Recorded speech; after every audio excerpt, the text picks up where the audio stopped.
Hello दोस्तों, आज का टॉपिक है रासायनिक अभिक्रिया एवं उत्प्रेरक। तो देखो, एग्ज़ाम की दृष्टि से देखते हुए मैंने ये टॉपिक स्टार्ट किया है। तो अपना पाठ का नाम है रासायनिक अभिक्रिया,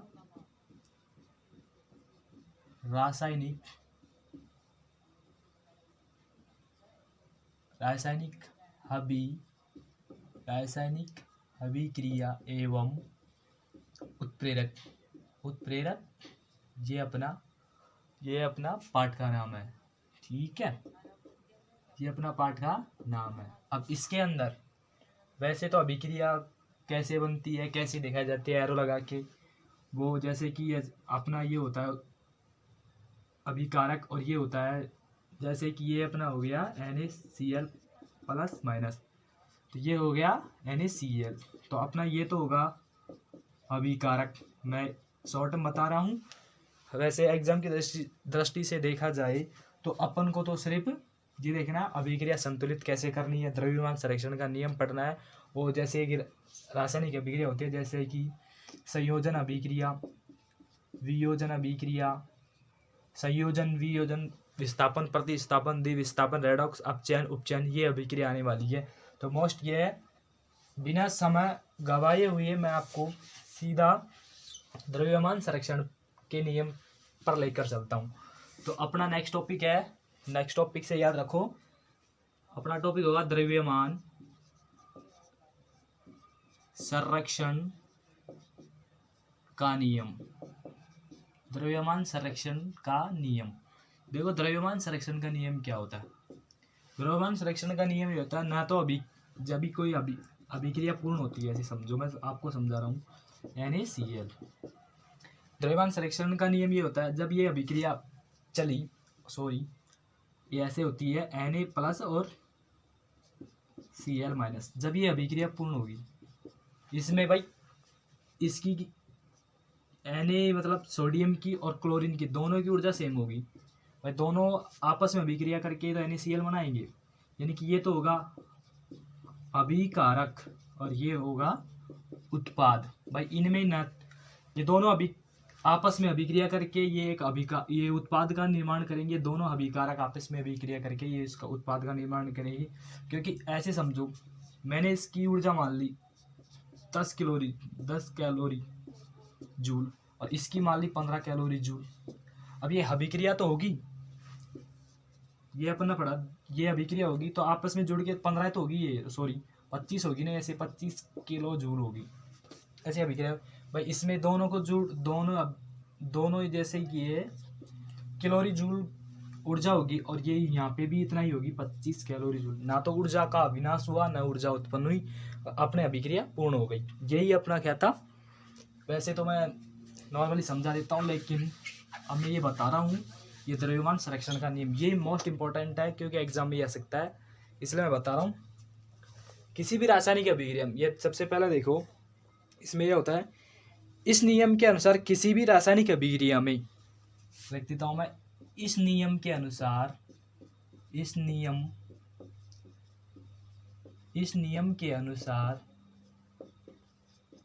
किसी भी रासायनिक अभिक्रिया में, इस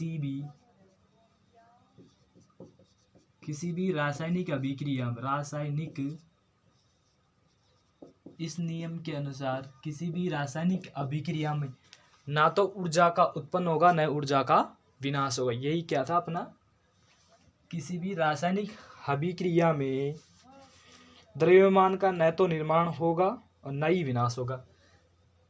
किसी भी रासायनिक अभिक्रिया में इस नियम के अनुसार, ये देखो, इस नियम के अनुसार किसी भी रासायनिक अभिक्रिया में द्रव्यमान का न तो निर्माण होगा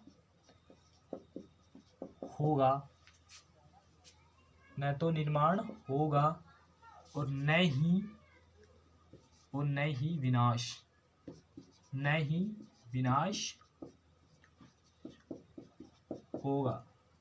ही विनाश होगा। अब देखो, अभी मैंने एग्जांपल से बताया, Na प्लस Cl आपस में अभिक्रिया करेंगे, NaCl बनेगा।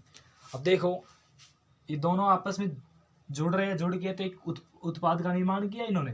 ना तो अभिक्रिया में, अभिक्रिया अपने पास ये अभिक्रिया थी, Na अलग था, Cl अलग था, Cl माइनस अलग था, Na प्लस अलग, Cl माइनस अलग। जब आपस में दोनों अभिक्रिया करेंगे तो एक उत्पाद का निर्माण होगा NaCl।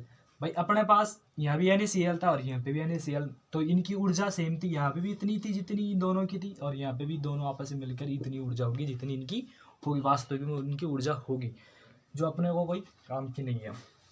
तो मैं बिठा देता हूँ, ये तो आपको बताने के लिए है।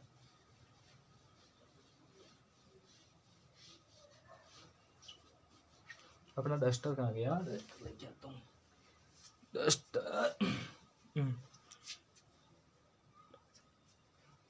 जो रासायनिक नई विनाश होगा, तो देखो का विनाश होगा। अब वापिस एक बार फिर बता देता हूँ, इस नियम के अनुसार किसी भी रासायनिक अभिक्रिया में द्रव्यमान का न तो निर्माण होगा न ही विनाश होगा, अर्थात अभिकारकों का कुल द्रव्यमान, अर्थात अभिकारकों का कुल द्रव्यमान, अभिकार का कुल द्रव्यमान व उत्पादों का कुल द्रव्यमान, उत्पादों के कुल द्रव्यमान के बराबर होगा। अभिकारकों का कुल द्रव्यमान उत्पादों के कुल द्रव्यमान के बराबर होगा। यही क्या था अपना द्रव्यमान संरक्षण का नियम। इस नियम के अनुसार किसी भी रासायनिक अभिक्रिया में, देखो इस नियम के अनुसार किसी भी रासायनिक अभिक्रिया में द्रव्यमान का न तो निर्माण होगा और न ही विनाश होगा, अर्थात द्रव्यमान का, अर्थात अभिकारकों का कुल द्रव्यमान, उत्पादों के कुल द्रव्यमान के बराबर होगा। यही अपना क्या है, द्रव्यमान संरक्षण का नियम। जो रासायनिक समीकरण, अब आगे लिखना चाहो तो लिख दो, नहीं तो कोई जरूरी नहीं है, इतना ही होगा, उत्पादों कुल द्रव्यमान के बराबर होगा। यही अपना था मैन। जैसे आपने देखा होगा, कभी सुना तो ऊर्जा का न तो निर्माण होता है न ही विनाश होता है, ऊर्जा का न तो निर्माण होता है न ही विनाश होता है। यही द्रव्यमान संरक्षण का नियम है। न तो द्रव्यमान, किसी रासायनिक द्रव्यमान का निर्माण होता है, न ही इनका विनाश होता है। यही अपना क्या था, द्रव्यमान संरक्षण का नियम। अब देखो, ये देखो, अब देखो इस संपूर्ण रासायनिक अभिक्रिया में ये आगे हो गया। अब देखो इसमें एक इफेक्ट और लिख लो अगर लिखना चाहो तो। देखो एक इफेक्ट और लिख लो, जो रासायनिक समीकरण इस नियम का पालन करती है, जो रासायनिक अभिक्रिया है समीकरण, जो रासायनिक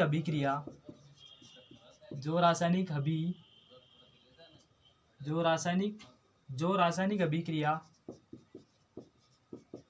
इस नियम का पालन करती है, वह संतुलित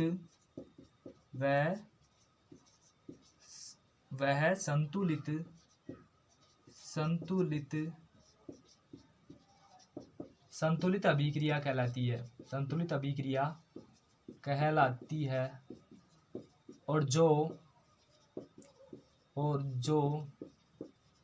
इस नियम का मतलब द्रव्यमान संरक्षण का नियम, जो इस नियम का पालन नहीं करती है, जो इस नियम का पालन नहीं करती है असंतुलित रासायनिक समीकरण कहलाती है, असंतुलित अभिक्रिया कहलाती है। संतुलित अभिक्रिया कहलाती है जो इस नियम का पालन नहीं करती है, असंतुलित अभिक्रिया कहलाती है। मैंने आपको ये टॉपिक बीच में थोड़ा सा पार्ट शुरू हुआ था उसके बीच में से समझाया है, क्योंकि आपके एग्जाम की दृष्टि से ये नियम आने की संभावना है। जैसे आ भी सकता नहीं भी आ सकता, इसका कोई वो तुक नहीं है, लेकिन आपके जो आएंगे वो बहुत इंपॉर्टेंट है, जो मैं आपको बताने जा रहा हूँ। ये देखो अपन ये इस नेक्स्ट वीडियो में पढ़ेंगे संयोजन अभिक्रिया, ये इंपॉर्टेंट है। दूसरी है वियोजन अभिक्रिया, जो जस्ट इसकी विपरीत होती है। संयोजन अभिक्रिया, वियोजन अभिक्रिया। संयोजन होगी, वियोजन होगी, ऑक्सीकरण होगी, ऑक्सीकरण होगी, अपचयन होगी, अपचयन, इसका भी दूसरा उपनाम होता है उपचयन।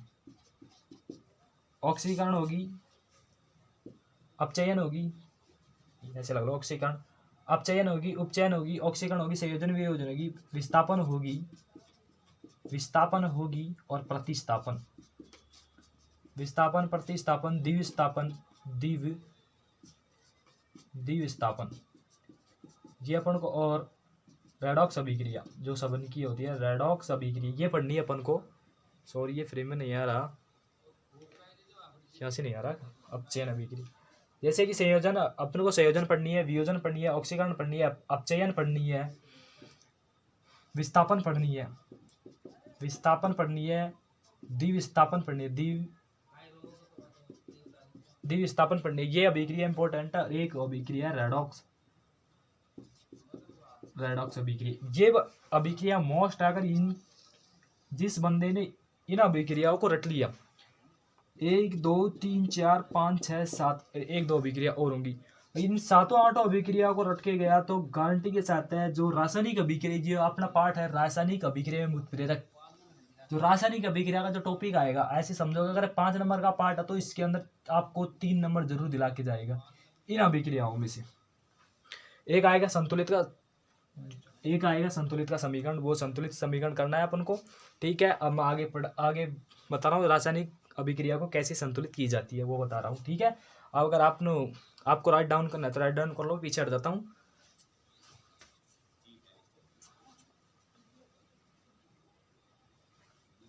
ठीक है, आपने कॉपी कर लिया होगा तो मैं इनको मिटा देता हूँ।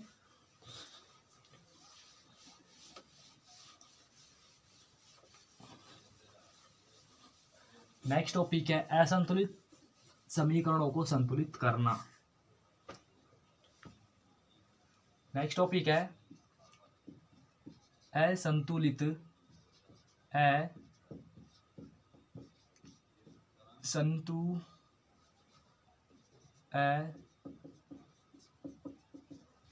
ऐसे लिख लो, असंतुलित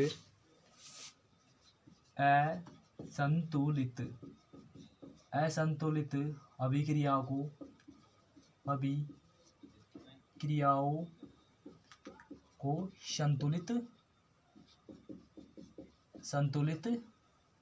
संतुलित करना।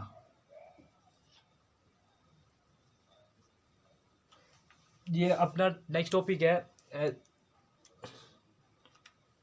असंतुलित अभिक्रियाओं को संतुलित करना। ये अपना इंपॉर्टेंट है। ये इसमें से एक अभिक्रिया पूछ लेगा अपन को संतुलित करने के लिए, 2 नंबर की पूछ सकता है या 1 नंबर की पूछ सकता है। अगर 2 नंबर की पूछ ले, 2 समीकरण देगा जो एक को अपन को संतुलित करना है। अगर 1 दिया तो 1 नंबर का ही देगा। तो देखो संतुलित कैसे करें, इसके लिए पहले लो असंतुलित रासायनिक समीकरणों को संतुलित करने के लिए लिखो असंतुलित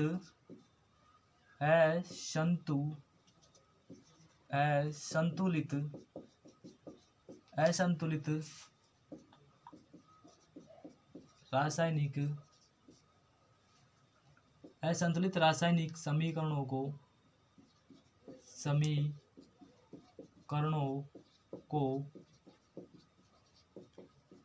संतुलित करने के असंतुलित रासायनिक समीकरणों को संतुलित करने के लिए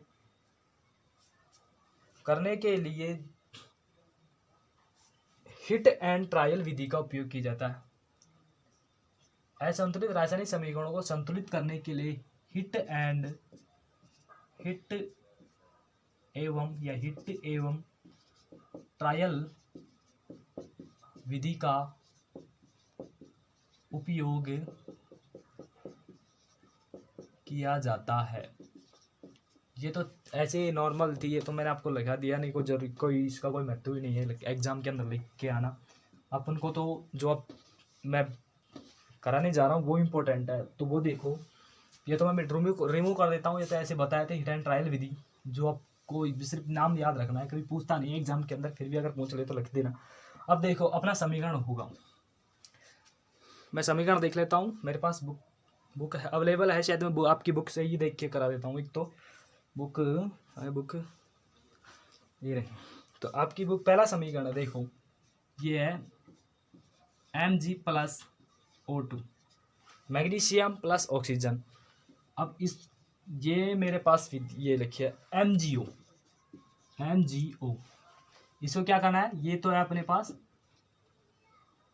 असंतुलित,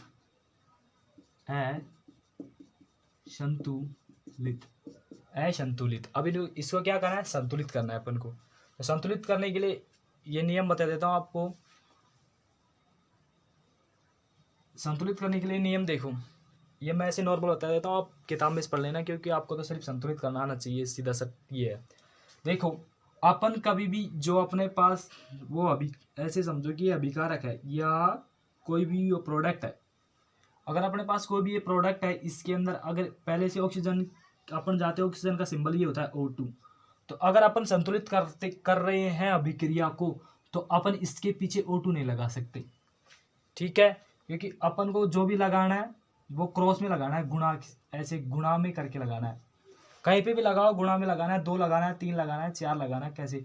लेकिन जो अपना पास जो प्रोडक्ट होगा अपना, या जो भी अपने पास ये होगा सिंबल, जैसे कि कुछ भी मान लो, कोई भी हो आवर्त सारणी के अंदर कोई भी तत्व हो, जैसे कि मैग्नीशियम तत्व है, ऑक्सीजन तत्व है, MgO ये तत्व है, तो ये तत्व है, इसके अंदर अपन कभी भी अपनी इच्छा के अनुसार नीचे नहीं लगा सकते, यहाँ पे इनके नीचे एक, या तो अगर लगाना तो अपन को यहाँ लगाना है, और यहाँ लगाना है तो यहाँ लगाना है, ठीक है। तो देखो अब संतुलित कैसे कैसे करें इसको, यहाँ पे ऑक्सीजन कितने हैं 2, यहाँ पे कितना है 1, यहाँ पे मैग्नीशियम कितना है 1, यहाँ पे कितना है 1, तो यानी कि मैग्नीशियम तो अपना संतुलित है, लेकिन ऑक्सीजन संतुलित नहीं है। तो ऑक्सीजन संतुलित करने के लिए मैं क्या करूँ भाई, यहाँ पे 2 लाने के लिए मैं क्या करूँ, 2 लाने के लिए मैं 2 से मल्टीप्लाई कर दूँ यहाँ पे, तो ये देखो ये MgO, ठीक है, मैंने यहाँ से क्या किया 2 से मल्टीप्लाई कर दिया इसको, यानी कि गुणा कर दिया। अगर यहाँ से मैं 2 से गुणा करूंगा तो यहाँ अब मेरे पास मैग्नीशियम कितने हो गए, यहाँ पे 2 हो गए, ये गुणा हो रहा है 2, और ये भी 2 हो गए, कितने हो गए, मैग्नीशियम 2 हो गए और ऑक्सीजन भी 2 हो गए। ऑक्सीजन तो मेरा यहाँ पे संतुलित हो गया, लेकिन मैग्नीशियम संतुलित नहीं गया, तो मैं ऐसे रख दूँ O2 और Mg। अगर मैं यहाँ पे 2 लगा दूँ तो देखो संतुलित हो गया, नहीं हुआ। 2 अपने पास मैग्नीशियम हो गए, 2 अपने पास ऑक्सीजन हो गए, और यहाँ पे भी 2 हो गए, तो यानी कि ये अभिकारक और वह उत्पाद दोनों बराबर है, यानी कि दोनों का द्रव्यमान बराबर है। द्रव्यमान संरक्षण का नियम यही होता है, किसी रासायनिक अभिक्रिया में अभिकारक और इन उत्पादों का दोनों का द्रव्यमान क्या होना चाहिए, सेम होना चाहिए, बराबर होना चाहिए। तो वही अपना द्रव्यमान बराबर हो गया, 2 यहाँ से मैग्नीशियम हो गए, 2 ऑक्सीजन हो गए, या 2 Mg हो गए, 2 O2 हो गए। तो यहाँ पे देख लो ये असंतुलित था, ये एग्जाम ऐसे आएगा अपने पास, ये एग्जाम में आ गया तो अपन को इनका ये लिख के आना संतुलित के तौर पर, संतुलित। ये अपना पहला एग्जाम्पल हो गया, ठीक है। अब दूसरा एग्जाम्पल देखो, दूसरा मैं बता देता हूँ। दूसरा एग्जाम देखो H2+O2, ये लो, तो ये क्या हो गया H2O, ये अपना जल बन गया। ये अब इसको संतुलित करना है, ये अब पहला तो ये देखना है कि ये संतुलित है कि या असंतुलित। यह असंतुलित है तो इसको संतुलित कैसे करेंगे, 2 अपने पास हाइड्रोजन है, यहाँ पे देखो 2 हाइड्रोजन है उत्पाद के अंदर, और अभिकारक के अंदर 2 हाइड्रोजन है। या हाइड्रोजन तो अपना संतुलित है, लेकिन ऑक्सीजन नहीं है, यहाँ पर 1 ऑक्सीजन है, यहाँ पे कितने हैं 2 हैं। अगर अब देखो संतुलित कैसे करें, चलो अपन पहले इसको लिख लेते हैं नीचे, ये अपन ने लिख लिया, ये यहाँ पे इसको H2O। तो अपन इसको संतुलित कैसे करें, अगर एग्जाम के अंदर आए तो पहले ऐसे रखना, ऐसे मतलब ये ऐसे लिख के और ऐसे संतुलित रखना, और फिर बाद में संतुलित करो, जो यहाँ पे ऐसे लिखना संतुलित, तब एग्जामिनर आपको अच्छे नंबर देगा, एक भी नंबर नहीं कटता, ये गारंटी है मेरी।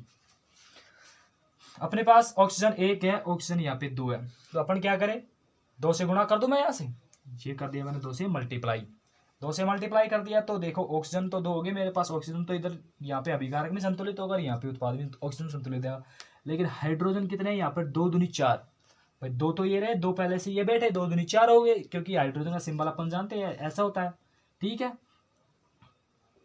तो ये गुण 2 दूनी 4 हाइड्रोजन हो गए, लेकिन यहाँ तो मेरे पास 2 हाइड्रोजन है, तो मैं इसको क्या करूँ 2 से मल्टीप्लाई कर दूँ।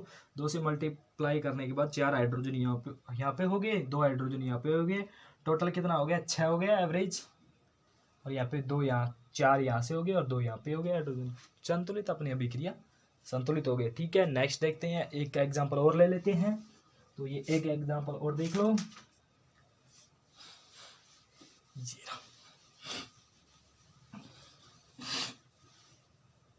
मैं एक एग्जाम्पल और करा देता हूँ, फिर आपको करने के लिए होमवर्क देता हूँ, आप कितना कर पाते हो।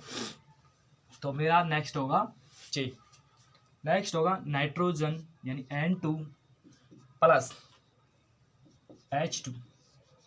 नाइट्रोजन का देखिए होगा NH3 ये है अपना असंतुलित।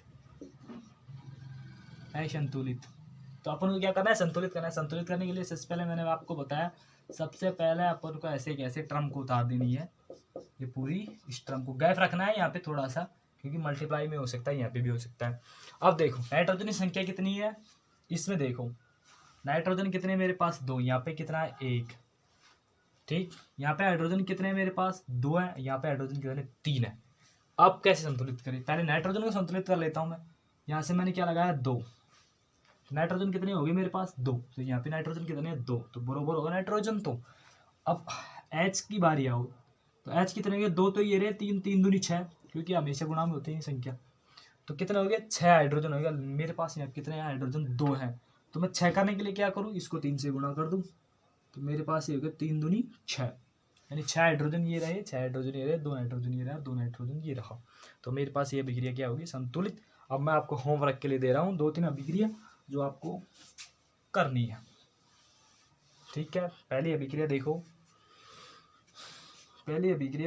मैं देख के देता हूँ। Na प्लस Cl2 NaCl, इसका अभिक्रिया को आपको संतुलित करनी है, क्या कमी है। और ये एक बात और दोनों, अगर ये 2 लग रहा है तो ऐसे मत करना कि मैं 2 यहाँ से हटा दूँ तो अभिक्रिया संतुलित होगी, नहीं। अगर ये 2 लगा हुआ है तो ये लगा रहेगा, आपको जो भी करना है वो यहाँ पे मल्टीप्लाई में यहाँ पे करना है, ये यहाँ पे करो, यहाँ पे करो, तो आपकी वो चॉइस है। चॉइस ये नहीं है कि अगर आप जो उत्पाद बन रहा है उसमें अपन ये 2 यहाँ 2 लगा दे, अगर यहाँ पे 2 लगा दिया तो गलत हो जाएगा। अगर मैंने बताया ना कभी, अब आपको जो भी करना है वो यहाँ पे करना आगे। अगर ये ऐसे होता मेरे पास, ऐसे समझो ऐसे होता, तो मैं यहाँ 2 लगा देता, तब ये संतुलित हो जाती, लेकिन ऐसा नहीं है, संतुलित करना पड़ेगा। कहने का मतलब है अभिकारक और उत्पाद दोनों सेम होने चाहिए। पहला ये आपको करना है संतुलित, दूसरा और मैं लिख रहा हूँ। दूसरा क्या है Na2SO4 plus Na2SO4 plus BaCl2 BaCl2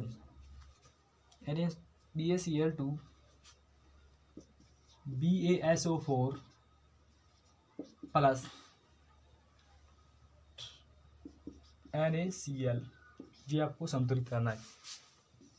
ये दोनों अभिक्रिया आपको संतुलित करनी है। एक ऐसी अभिक्रिया मैं आपको बताता हूँ, आप ऐसे कहोगे कि भाई सर ने तो इतनी छोटी छोटी की है, हमको इतनी बड़ी बड़ी अभिक्रिया दे रही है, इसलिए मैं आपको एक अभिक्रिया मैं करा दे रहा हूँ मेरी तरफ से, एक अभिक्रिया बड़ी वाली कराऊँ।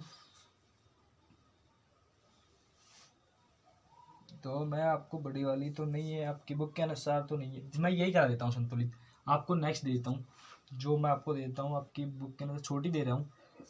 Na प्लस H2O या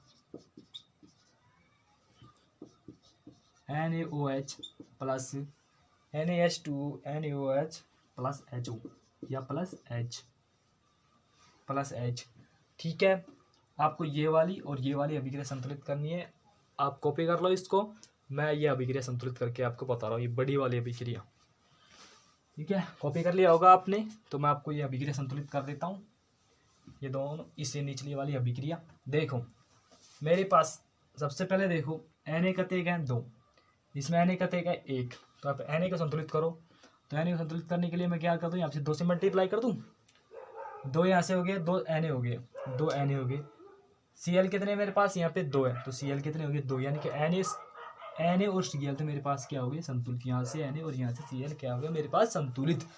Ba एक है, Ba एक है, SO4 एक है, SO4 एक है, तो मेरे पास अभिक्रिया संतुलित होगी। यहाँ से मल्टीप्लाई किया मैंने 2 से और ये अभिक्रिया संतुलित। ठीक है, आज के लिए इतना ही काफ़ी है। अगर वीडियो अच्छी लगे तो लाइक शेयर करना, और कल नेक्स्ट टॉपिक में अपन पढ़ेंगे, कल या नेक्स्ट वीडियो में पढ़ेंगे अभिक्रिया के प्रकार, जैसे संयोजन अभिक्रिया, वियोजन अभिक्रिया, विस्थापन अभिक्रिया, प्रतिस्थापन अभिक्रिया, जो एग्जाम में हर बार पूछी जाती है। आपको ये रासायनिक अभिक्रिया, जो रासायनिक अभिक्रिया एवं उत्पाद होते हैं, जो रासायनिक अभिक्रिया के बारे में पूछेगा, वो आपको बहुत इंपॉर्टेंट है, आप देखना। ठीक है, आज के लिए इतना ही।